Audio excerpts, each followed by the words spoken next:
Para celebrar sus 5 años, Gallery Weekend Santiago presenta un ciclo de entrevistas de colección llamado El arte lo dijo primero, una revisión a lo mejor de la escena artística contemporánea. Gallery Weekend Santiago. Destruyendo la convivencia, despojándola de su integridad afectiva hasta reducirla y dejarla como una ausencia plena en la forma de apariencia.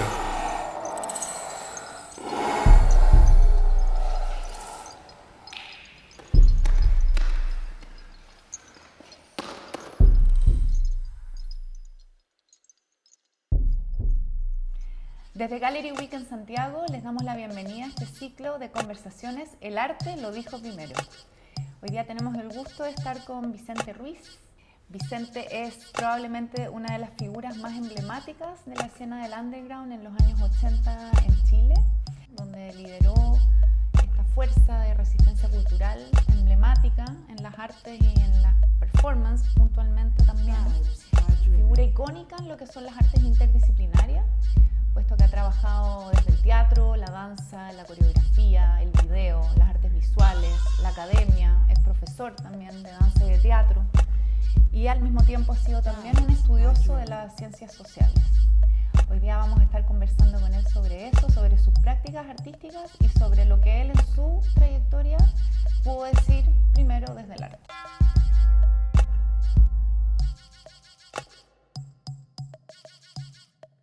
Bueno, Vicente, nosotros muchas veces hemos conversado sobre tu camino, tu trayectoria, donde siempre había una visión y un estar al servicio de la experimentación y esta vocación, esa suerte de estar siempre probando, explorando. Pero creo que también es interesante entender de dónde nace esa pulsión de la exploración y quería preguntarte un poco, partir por tu biografía, tu contexto también. ¿Cómo conectas con este camino de las artes y de la creación? Bueno, el arte como que entró en mi vida de una manera así formalmente estando yo muy grande, ¿no? Porque en mi familia no habían artistas, nunca conocí a un artista, ¿no? Entonces, lo que no significa que no supiera el arte, porque tenía mucho acopio de literatura de parte de mi familia, ¿entiendes? Pero así como escénico, era como que no conocía a nadie, solo un bailarín de flamenco de mi pueblo, ¿no? ¿Entiendes? Entonces, vino como una revelación extraña a partir de lo que estaba haciendo, que era estudiar en la universidad, administración, nada que ver, ¿no? Y entonces apareció esta contracción que era estudiar teatro.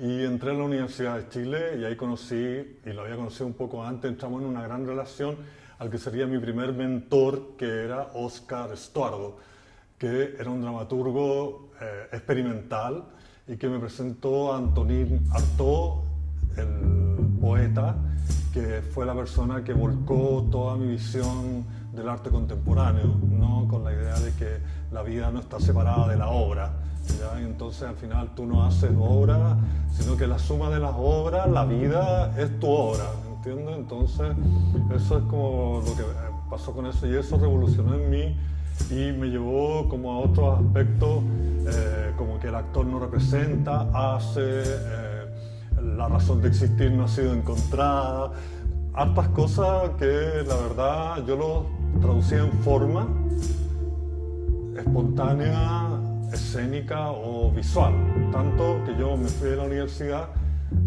después del segundo año porque encontraba que yo no iba a salir a hacer nunca eso y apareció la palabra performance o acto en vivo, arte vivo, presencialidad, efímero, todas estas palabras que se juntaron y dieron inicio a mi trabajo, que formalmente es Hipólito en el trolley, siendo muy joven y que fue como un cambio social, sociocultural simultáneo a mi vida y a la sociedad.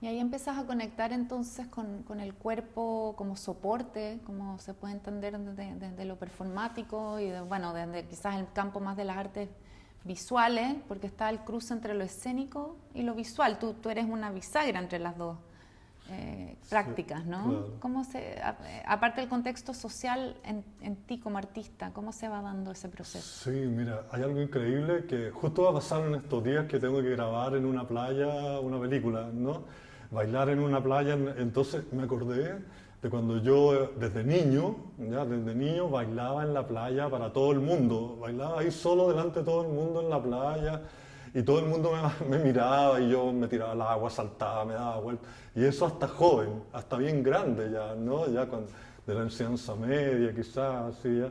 Y entonces hay algo que está en la danza, ¿no? Y que tiene que ver conmigo, que en la danza no tienes más que tu cuerpo y tu técnica. Y entonces yo no sabía que estaba en la danza ahora de viejo, pero en ese minuto como que lo vivía, ¿no? Y entonces esta presencia en el momento, que no tienes más que tu cuerpo, es realmente la base de todo. Entonces era como una precariedad histórica fuerte, el año 80, 81, 82, 83, 84, 85, 86, 87, 87 ya cambió todo, ¿no? Entonces una precariedad en la que solo tenía yo mi cuerpo y mis palabras y mi danza, y al final eso fue como lo que se hizo la ley de mi vida, o sea, como en el fondo, si estuviera cesante, absolutamente sin trabajo, solo me queda una cosa, bailar, porque es lo único que no necesita de nada, ¿entiendes? Solo a mí mismo. Entonces eso me llevó como en este espacio histórico a pensar que solo teníamos el cuerpo y eso es lo que teníamos que hacer presente, luego de una desaparición histórica, política, no solo de la cultura, sino de los cuerpos, que habían ocurrido en el periodo anterior y sigue ocurriendo, pero no con la misma fuerza que en los años 75 al 80, ¿no? En que desapareció mucha gente. ¿Y cómo es tu visión respecto a lo político en el arte en ese sentido? O, bueno, arte y política, y cuando el contexto de alguna manera igual termina siendo un conductor de las narrativas de las obras, ¿no? Claro, yo creo que el arte puede contener lo político, pero el arte en sí mismo no es un acto político, porque es un acto subjetivo, desinteresado. Si tú estás solo, por ejemplo, y nadie más te va a seguir y quiere escribir tus poemas, como Emily Dickinson, encerrada en una pieza, o Gabriela Mistral cuando joven también, que estaba metida en unos cerros así, escribiendo poemas, sin haber visto el mundo, ahí no es político, no, es personal. Y esa perseverancia creo que a veces toman los elementos de la sociedad, la mayoría de las veces los toma, ¿ya? Las transformaciones, pero el arte no está obligado a la sociedad, es libre, ¿ya? O sea, no, aunque nadie haga esto, yo lo voy a hacer. Y eso fue mi actitud. ¿Y cómo describirías tus prácticas artísticas de esos tiempos, o en general? Quizás no es tanto por época. Sí, mira, son formales, ¿verdad? Son completamente formales, corporales, efímeras, poéticas, guardan un secreto, y el secreto es analítico, crítico. Por ejemplo, Medea, que es una de las performances, ¿no? Del año 85, y entonces Medea, el hombre de la tragedia griega, tiene que elegir entre dos mujeres, una que es la mujer con la que anda, que es una poeta, loca, bruja, maga, guapísima, que es María Callas, ¿no? En la película, ¿no? De Pasolini, ¿no? Y entonces aparece la rubia hija del rey, y entonces él tiene que elegir entre la hija del rey, que es su camino político y de poder, o esta mujer que es la maga, la poeta, pero son puros problemas, ¿no? Pero es la vida, ¿no? Y entonces él elige su camino político y se casa con esta mujer y abandona a la otra, y la otra mata a los hijos y toda una historia. Entonces era lo mismo que estaba ocurriendo en el año 85 en Chile, que se estaba eligiendo entre una sociedad neoliberal de poder, de pasar al poder, o de seguir lo que el arte estaba dando en ese minuto como pregunta, ¿no? y la sociedad toma la industria. Entonces el arte pasó de la artesanía a la industria. Entonces los músicos se volvieron músicos de sello, de CD, de videoclip, de película, de donde graban ellos, de estudios de grabación, etcétera, del comercio, los comerciales. Lo mismo pasó con la música, con los cineastas, con los poetas, redactores de ideas, con los artistas visuales, entraron en la publicidad y ahí se fueron, y ahí estaba la droga, y ahí desapareció mucha gente del arte, y la sociedad perdió también a todos esos artistas. Y que entonces se vuelve una sociedad infantilizada, propensa, obediente al consumo, ya nada más, o sea, a la deuda. Y entonces se cumple la sociedad capitalista como tiene que ser. Vicente, y siguiendo en la línea como de esos años, aunque avanzamos un poco, quiero llegar al tema de tu vínculo con el pueblo mapuche, con todo el legado y la sabiduría ancestral que hay ahí, porque tú tuviste varias formas de trabajo con ellos. Vamos a llegar a la hora del 92 en el Bellas Artes, pero antes, ¿cómo se da ese vínculo tuyo? Y a propósito de El arte lo dijo primero, es que está también esta pregunta, como ¿en qué momento empiezas a trabajar con los mapuches? Sí, mira, fue un descubrimiento, así como el arte entró en mi vida tardíamente, la danza misma, porque empecé a estudiar danza después de 20 años, después de los 20 años, no formalmente. Y yo iba generalmente a San Pedro de Atacama cuando no era turista, ¿no? Era como un pueblo perdido, como un descubrimiento, nadie lo conocía.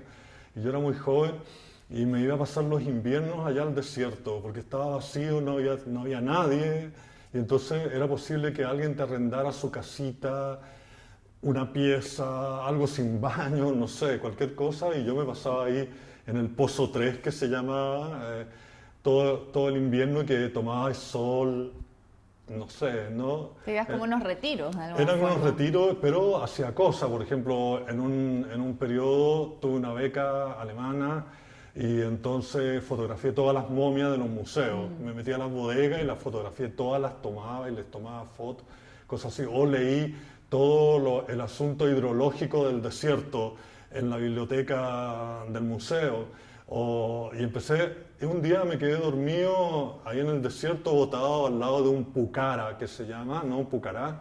Y había como un arbolito, un espino. Y entonces me quedé dormido ahí, cansado, porque caminaba mucho y corría también. En el desierto, salía a correr por el desierto.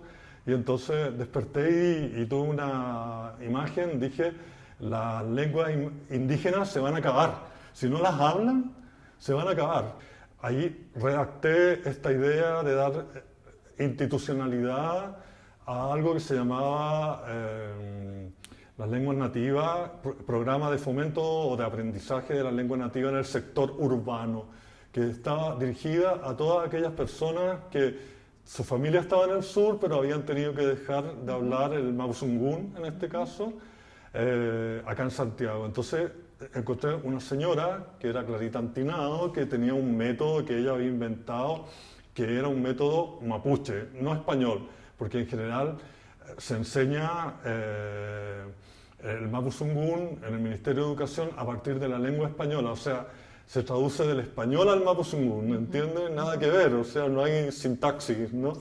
Y entonces está el vocabulario, pero no está la sintaxis. Entonces, y hay una hegemonía del canon ahí también, ¿no? Claro, además, ¿no? O sea, el tema colonial y el tema original, ¿no? ¿Ya? ¿Entiendes? Entonces... Tu programa buscaba ir al origen. Exacto. Y entonces encontré a las personas que lo enseñaban y empezaron a enseñarle, y duró 10 años en que a la gente aprendía muy rápidamente, no tenía el vocabulario, pero tenía la sintaxis y tenía la pronunciación. Y se ellos armaron talleres en sus propias poblaciones y empezaron a multiplicar esto, ¿no? Y los poetas empezó a salir la lengua en los recitales, y después armé unos concursos de poesía donde tenían que mandar un cassette para que tenían que saber hablarla, no podía ser que la escribieran o en castellano, ¿no? Y entonces fue maravilloso y aparecieron todos los poetas, jóvenes por lo menos, y fui conociéndolo y luego fue en Mapudungun, en Rapa Nui, ¿ya? Y en Aymara. Y ese fue el más grande regalo que tuve en mi vida, ¿no? O sea, podríamos decir que implementaste, diseñaste y visualizaste y ejecutaste una forma de aprender las lenguas originarias, de transmitirlas. Yo aprendí Mapudungun durante 10 años. ¿Y aprendí hablas la todavía? lengua, claro. ¿Todavía la hablas? No, no la hablo, no tengo con quién hablar Bueno. ahora, pero la manejo, puedo escucharla, ¿no? Ya, Puedo perfecto. escucharla y entender lo que está pasando, leer un poema, todo, pero yo tengo mucha facilidad para los idiomas también, entonces sé varios idiomas, pero después se me olvidan, pero después los recupero. Me es muy fácil aprender idiomas, ¿no?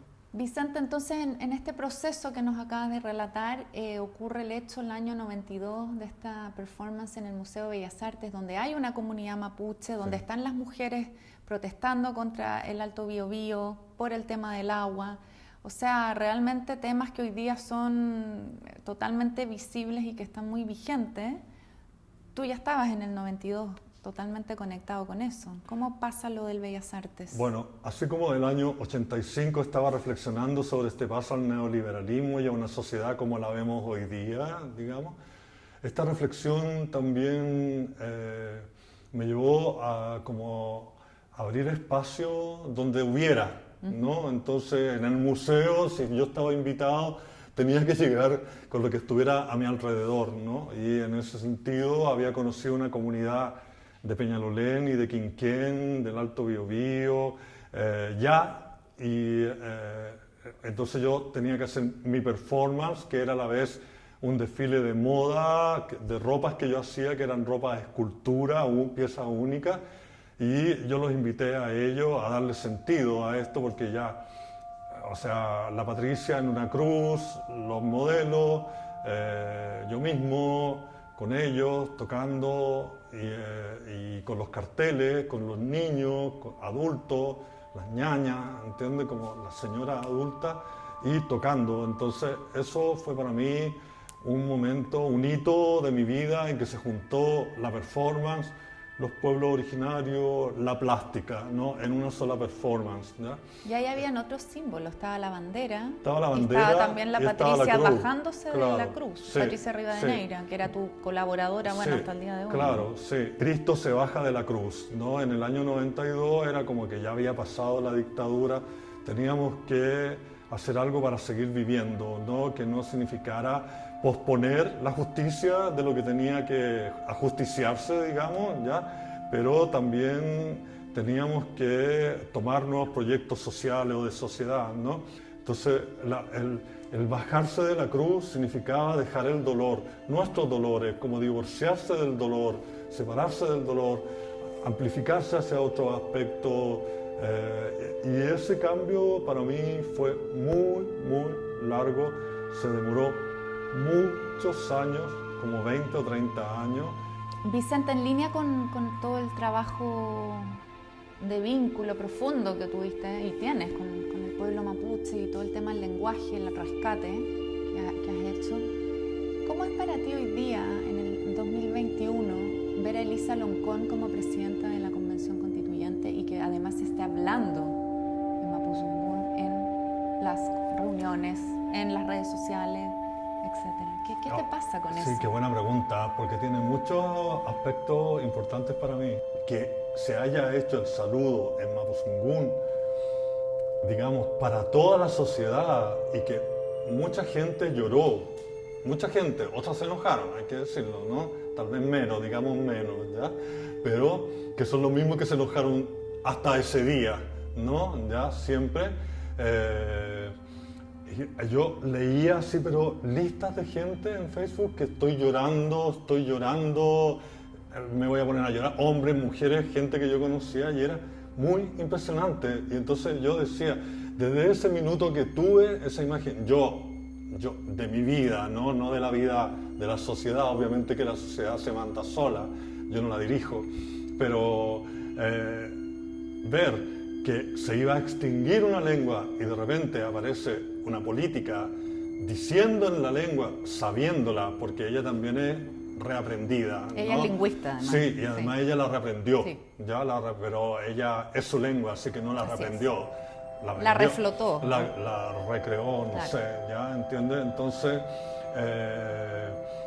a mí eso me pareció realmente un paso en la sociedad innato, espontáneo, increíble, posible, que me llenó de alegría, ¿entiendes? ¿Y tú sientes que tú como artista como lo dijiste primero o fuiste visionario como siguiendo la línea de este ciclo de conversaciones que se llama así? Sí, no, yo no me siento líder de nada, siempre he dicho eso, Ya. ni cabecilla, ni cara, ni face, ni front page, nada, ¿no? Entonces, Ni visionario tampoco, no, entonces. para nada, te lo juro. ¿O vanguardista? No lo digo humildemente, porque en realidad tampoco le encuentro, digamos, nada. Entonces es una eclosión como eclatante, como un estallido de la sociedad, de la que uno es parte, pero uno lo amplifica porque uno tiene el rol social de estar ahí en la escena, visible para todo el mundo, ¿no? Le tocó en esta vida ser visible, aunque uno huya, escape. En mi caso, siempre me vuelve a estar ahí. Y ya creo que es irremediable que envejezca haciendo esto, ¿no? Y cuéntanos de esa misma profundidad a nivel onírico, que también te pasan cosas con los sueños, como Sí. soñar con danza. Sí, mira, justo anoche soñé con danza y era algo muy claro, lo vi, bailé, ¿no?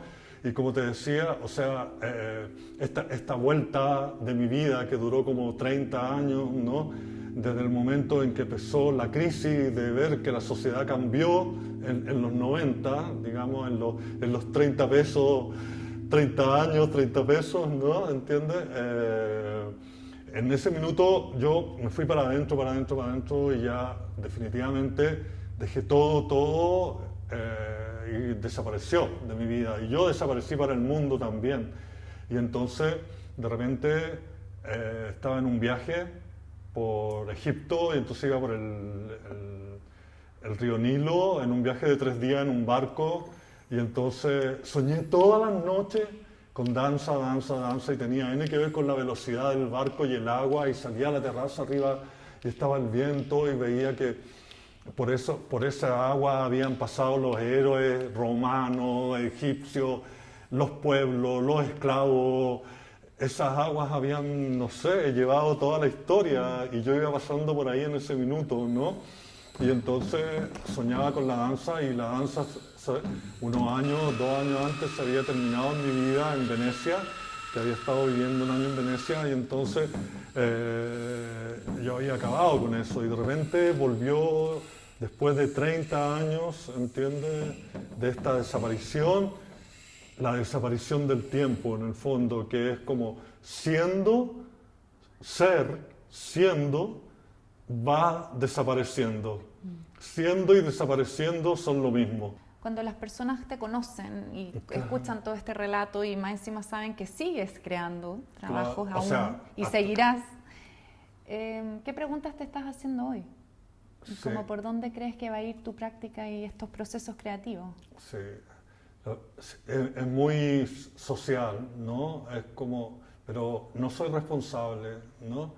Pero cómo realmente tomamos en serio esta desaparición de la sociedad, ¿no? De la especie humana, del ser humano, ¿no? Y de la humanidad también. Como en términos de la autodestrucción. Exacto, Ya. ¿cómo le damos vuelta a eso? ¿Cómo puedo no sentirme responsable de avisar una y otra vez que eso está ocurriendo?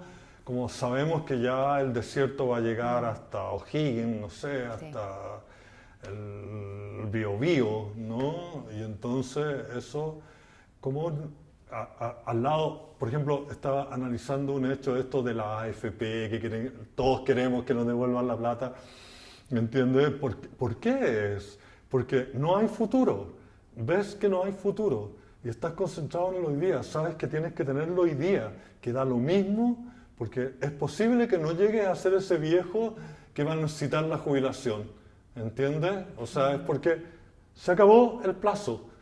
Y es hoy día tienes que amar, hoy día tienes que odiar, hoy día tienes que cambiarte, hoy día tienes que comprar, hoy día tienes que votar, hoy día tienes que limpiar, ensuciar, enfermarte, ser, salvarte, hoy día, porque es muy probable, todo indica que todo va para allá, para la destrucción, al caos, ¿no? Menos mal que las plantas van a salir de nuevo, ¿no? Ya, o sea, y algunos animales se van a salvar y es posible que en 1.000.000 de años de nuevo aparezca algo, pero creo que como les digo a los demás, ¿no? Pero me devuelvo a mí mismo y digo otra vez lo mismo, o sea, es creando para ahora, ¿no? Creando para ahora, creando para ahora. O sea, es un mensaje de la conexión con el presente. Sin trascendencia, Claro. sin trascendencia, no hay trascendencia, no hay fama futura, no hay honores futuros, no hay Oscar